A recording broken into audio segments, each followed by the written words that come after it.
Hello friends, வீட்டில் இருக்க ingredients வச்சு சிம்பிளான ரவா கேக் எப்படி செய்கிறதுன்னு பார்க்கலாம் வாங்க. இதோட ஆக்சுவல் நேம் வந்து பஸ்போசா கேக் சொல்லுவாங்க.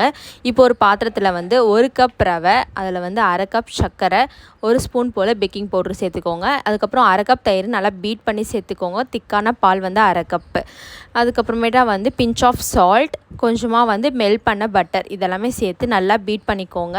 இது ஒரு 10 மினிட்ஸ் போல் நல்லா ஊறட்டும். இப்போ ஒரு எதில் நம்ம பேக் பண்ண போகிறோமோ அதில் வந்து பட்டரும், அதில் கொஞ்சமாக கோதுமை மாவு இல்லைனா மைதா மாவு டஸ்ட் பண்ணி சேர்த்துக்கோங்க. இப்போ அதில் வந்து ஊற்றிட்டு ஒரு 2 டேப் பண்ணிங்கன்னா வந்து அதில் இருக்க ஏர் பபிள்லாம் ரிலீஸ் ஆகிடும். ப்ரெஷர் குக்கரில் கேஸ்கட் போடாமல், விசில் போடாமல் வந்து அதில் தூள் உப்பு கொட்டிட்டு அதில் வந்து ஸ்டாண்ட் வச்சு நம்ம பேக் பண்ணி மீடியம் ஃப்ளேம்லேயே கரெக்டாக 40 to 45 மினிட்ஸ் நல்லா பேக் பண்ணி எடுத்துக்கோங்க. சுகர் சிரப்புக்கு 1/2 கப் சுகர், 1/2 கப் வாட்டர் போட்டு நல்லா பாயில் பண்ணி எடுத்துக்கோங்க. நல்லா இந்த மாதிரி நைஃப் விட்டு செக் பண்ணிக்கோங்க. நல்லா கட் பண்ணி சுகர் சிரப் போட்டு சர்வ் பண்ணுங்கள். மறக்காமல் ட்ரை பண்ணுங்கள். வேறு லெவல் டேஸ்ட். தேங்க்யூ, பாய்.